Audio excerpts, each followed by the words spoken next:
have to talk about the struggle of black people, not only in the United States, but in the world. They're getting ready.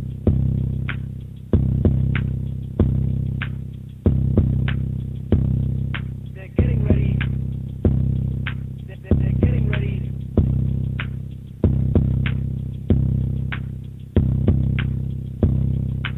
They're getting ready to commit genocide against us.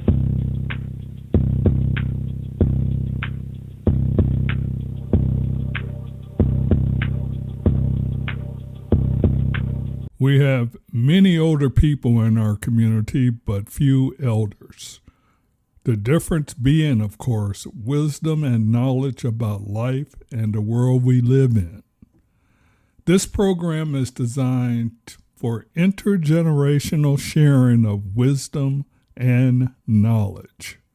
We will discuss the 9 social constructs of education, politics, law, religion, economics, entertainment, love and sex, labor, and war, and how they affect American life with an emphasis on people of color.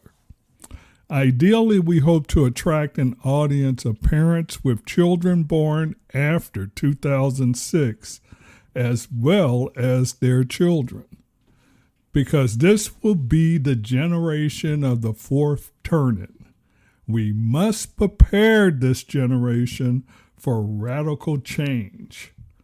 This program will identify the problems with each of our social constructs, how we as a country got to where we are, and identify the solution for a more moral and just society. Good evening and welcome to They Look at Us Differently. I am your host, Carlos Carr Sr., and today I am speaking with Mr. Walter Vincent Brooks about the aftermath of the 2024 elections.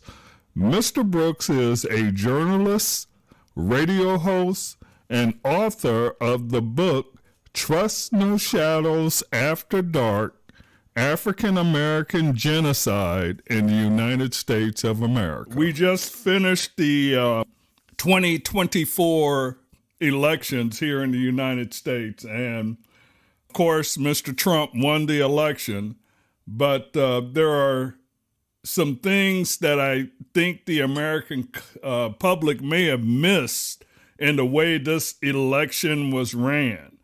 First thing that comes to mind is the way Harris ran her campaign, but also what comes to mind is it seems like there was kind of a perfect storm that led to the Trump election and a change of public opinion about Trump prior to the actual vote on November 5th. So I was having a conversation with Walter, and he brought out some interesting information. I'm going to let him get into some of that information, and then I'm going to go back and recap what I saw as the perfect storm leading up to the election. So the first thing Walter brought to my attention is the demographics of the election and how people vote and who voted for who. So why don't we start by letting Walter share some of that information with us? Go right ahead. Well, first of all, Carlos, I do want to thank you for this opportunity. Like yourself, since November 5th, I've had a lot of conversations. The Trump victory has hit a lot of people almost as a form of shock and awe. There's been a lot of dismay, a lot of depression. But honestly, you earlier made a reference to the term a perfect storm. Yes, I very much agree that a number of factors have been evolving in America for some time I published my first book in October 2021, and it is called Trust No Shadows After Dark, African American Genocide in the United States of America. And as a part of introducing my book, I really discuss then the changing, not just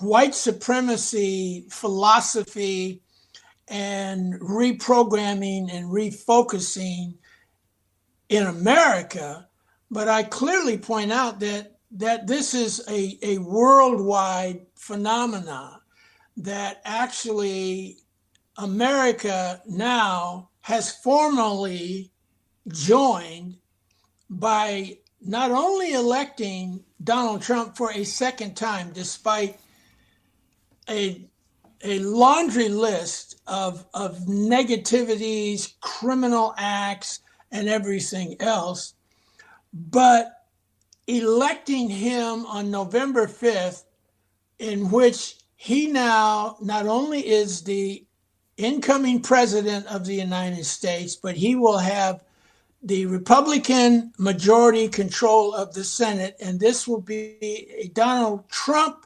controlled Republican Party control of the United States Senate, a Republican controlled House of Representatives, and this will be a Donald Trump controlled Republican majority in the House of Representatives. But he also has the fourth axis, which would be 5 of the 9 members of the United States Supreme Court also are Donald Trump appointees. So this man not only is going to bring a tremendous realignment, reconfiguration, reconstruction, and the word reconstruction is the one that I've been using the most since November 5th. I consider the first reconstruction the short window of opportunity that the African American people had after the Civil War in 1865 to utilize the release from slavery and the newfound freedoms as American citizens to launch ourselves as a people into the American social order. And if we go back and look, we will find that within that short little period it was really less than 12 years. It was over between 1865 and 1877. It was over in 1877. But in that short 12-year window, coming out of total abject slavery for 250 years, we put 2,000 elected officials, Black people, were elected to 2,000 positions, including a governor and members of Congress. Now, that was over in 1877, and we were in, you might say, a political deep freeze until the 1950s with the dawn of what we now look back and historically refer to as the civil rights reconstruction. So once again, we were unleashing ourselves politically to engage the American social order and once again try to get ourselves included into all aspects of the American culture, from politics to culture to military, you name it. I am now declaring that November 5th, 2024 is the formal ending of the second Reconstruction attempt by the African American people. And we are now going to have to redesign our approach to America and how we are going to try to once again get ourselves engaged and involved. So I wanted to talk today in terms of two things. Say a micro approach to what happened. That is, let's look at those factors involving the perfect storm that you have described.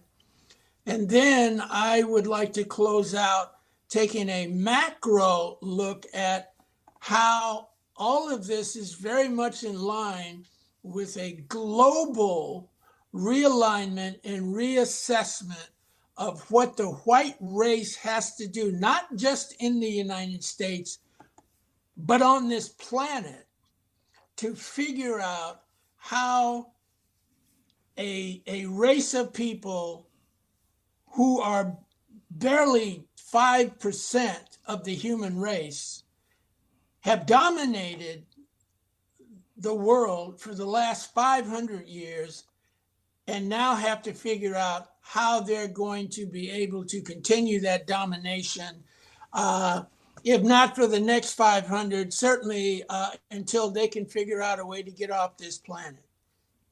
So when we look at what happened, the realignment in America was coming from several areas. The last 60 years of the Second Reconstruction, Black people have consistently bet our future, first and foremost, on the Democratic Party, because the Democratic Party proved to be, since 1932, the party of Black progression.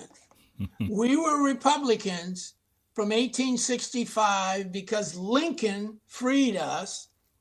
We were Republicans and voted Republican religiously until 1932, which was the height of the Great Depression, and nobody in America had a job. There was a complete and total collapse. And so anybody that would come and promise a better future, or when we think of all the promises that Donald Trump made, all the promises that Kamala Harris made, and so forth, all the way back, to the 60s, Franklin Roosevelt ran on possibly the simplest campaign pledge to be imagined. I'm going to put a chicken in every pot. And in 1932, that was huge because people were starving in America, selling apples. Businessmen were selling apples on the street and so forth. Now, why did things turn so disastrously for our people and for the Democratic Party on November 5th? Well, first of all, the coalition, the Democratic Party, had evolved a coalition built around minorities of color, because the Republicans were never interested in the progress and well-being of people of color in America. So the Democrats had all of Americans of color basically as their playground. And then a combination of liberal, more humane, empathetic, farther-thinking whites, particularly whites with education. They seem to have always leaned more towards providing and advocating the kinds of changes that would provide more door openings for the poor and people of color. So it was kind of a black and white, unite and fight, plus Latinos, plus Asians, and so forth. But by 2024, November 5th, 2024, that old coalition was crumbling.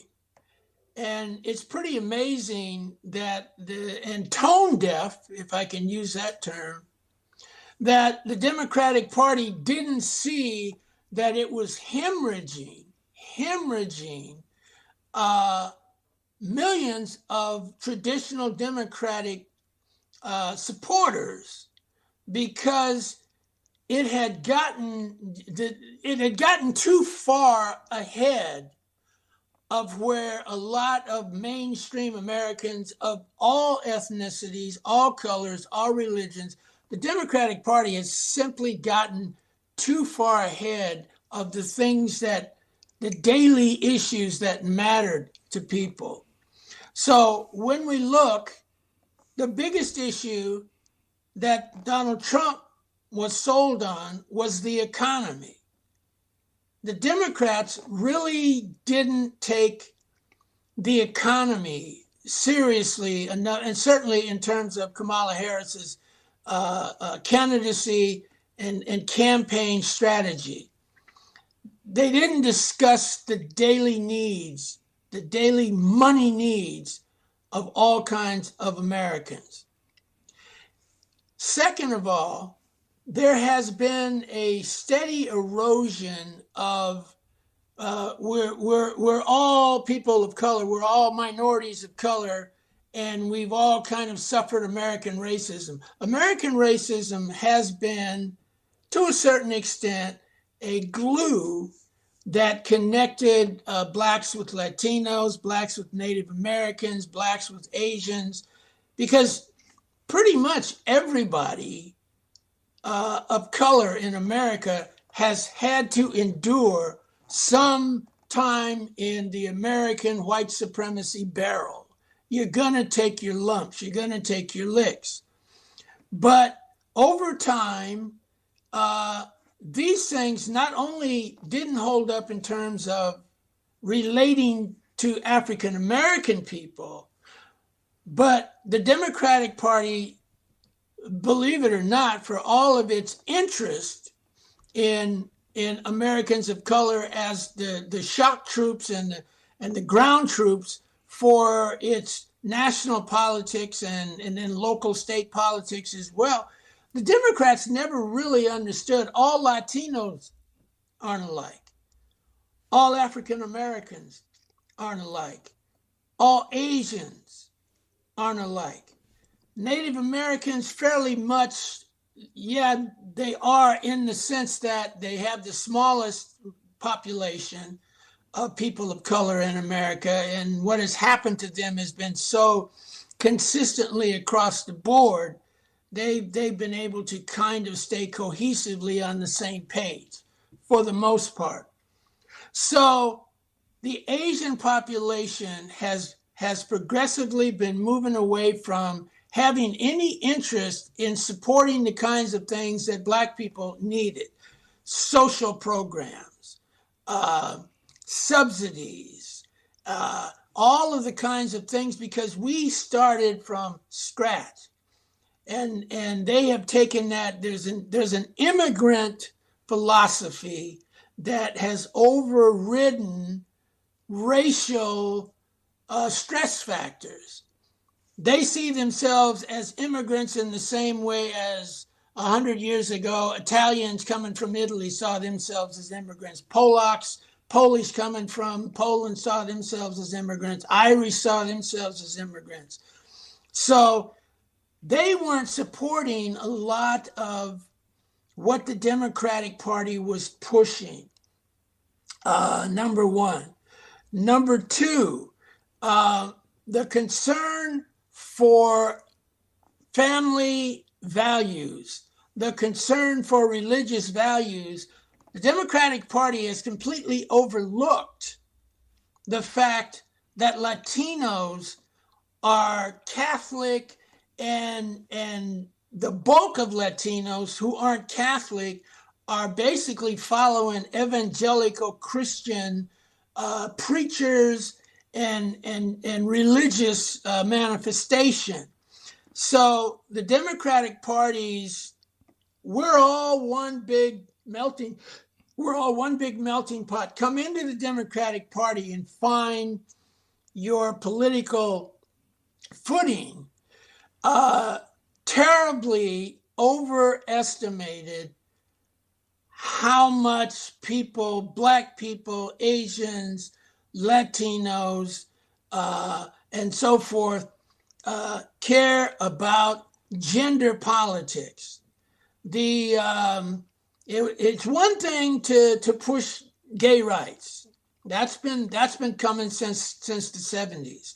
But the transgender and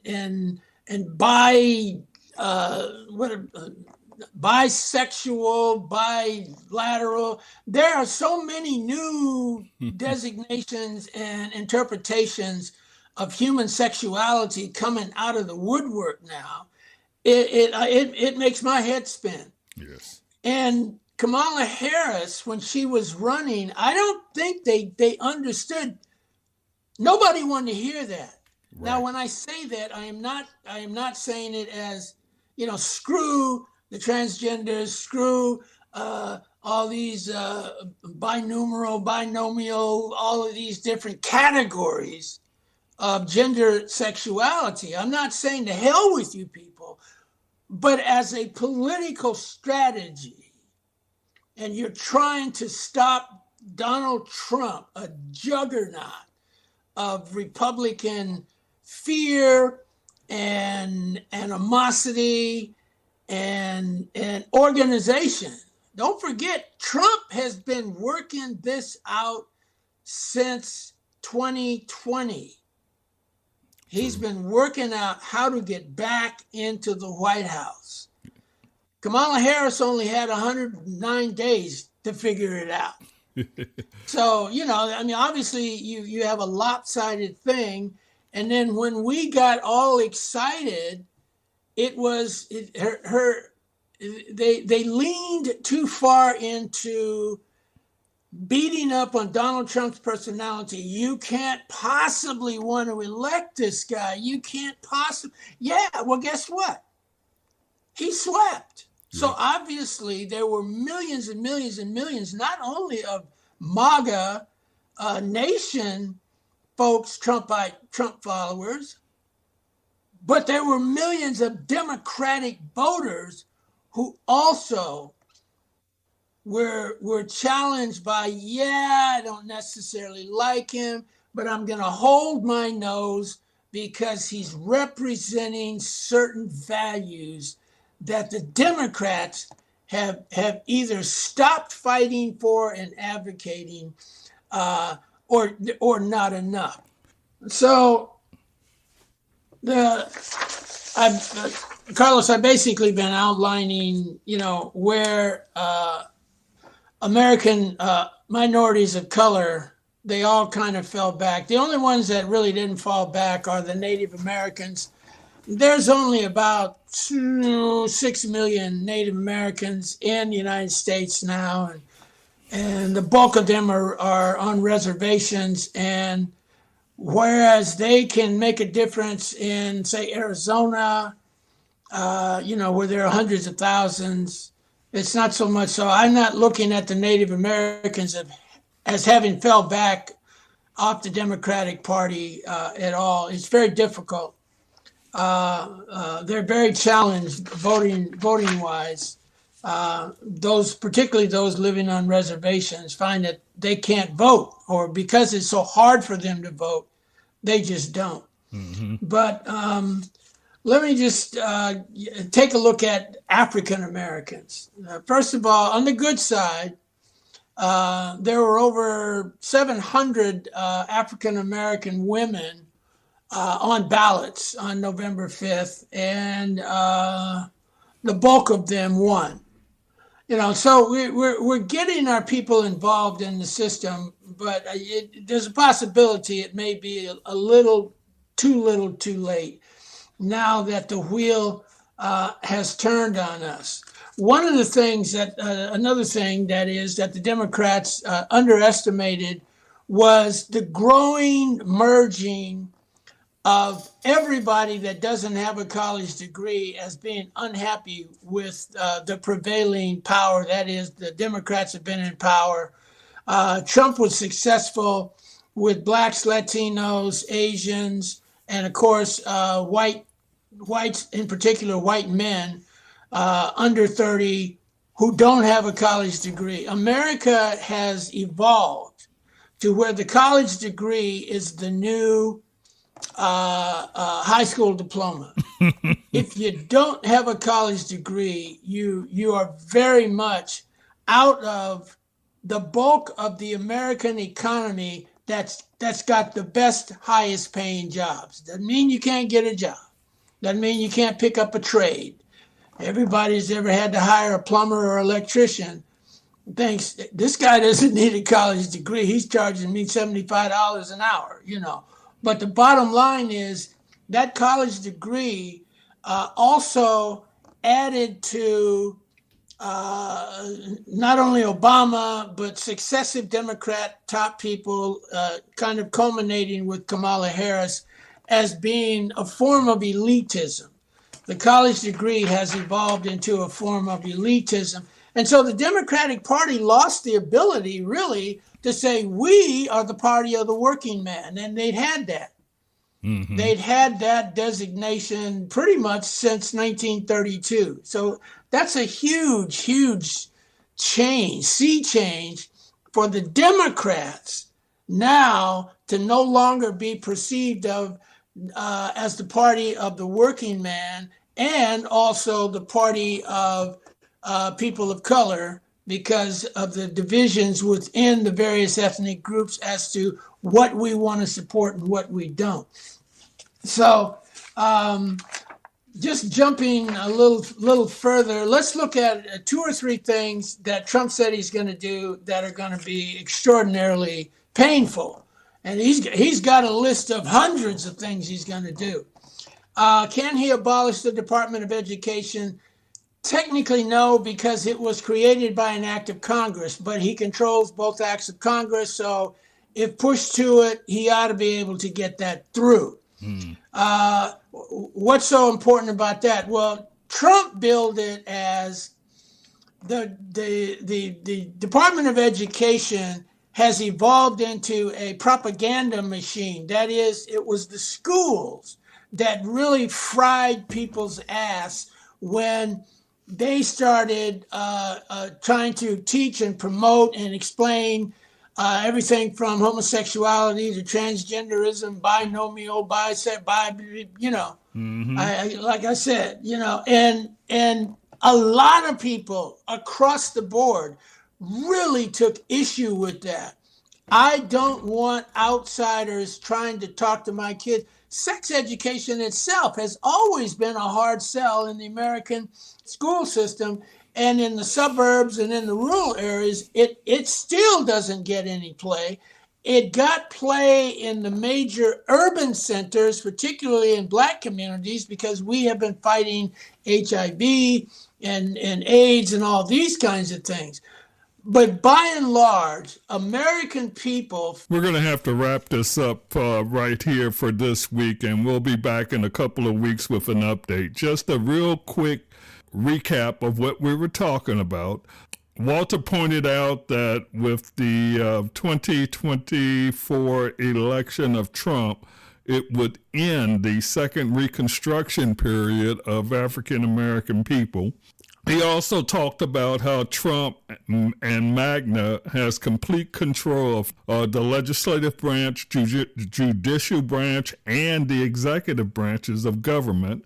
How the Black community were pretty much Republicans up until 1932, and FDR came in, and of course that was during the Great Depression and World War II, and had to put in a lot of social programs which switched blacks over from the Republican Party to support the Democrats.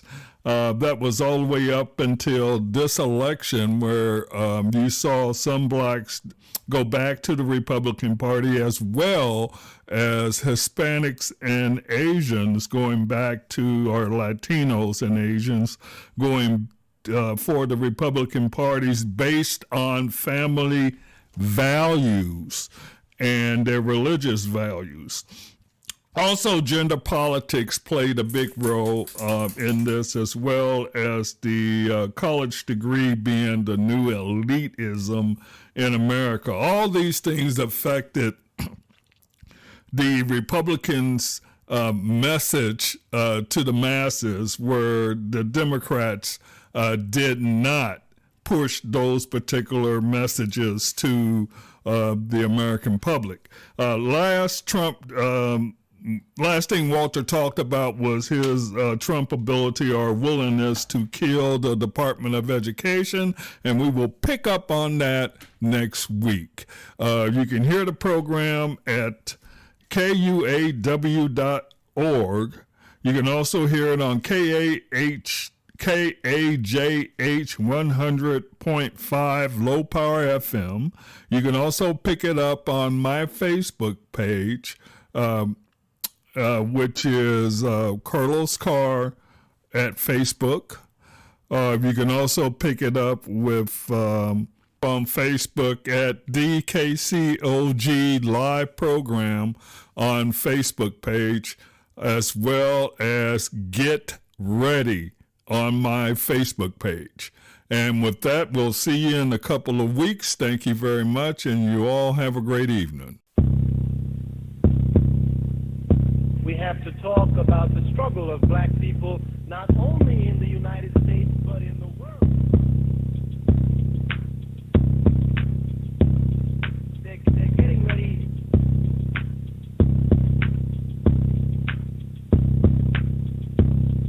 They're getting ready. They're getting ready.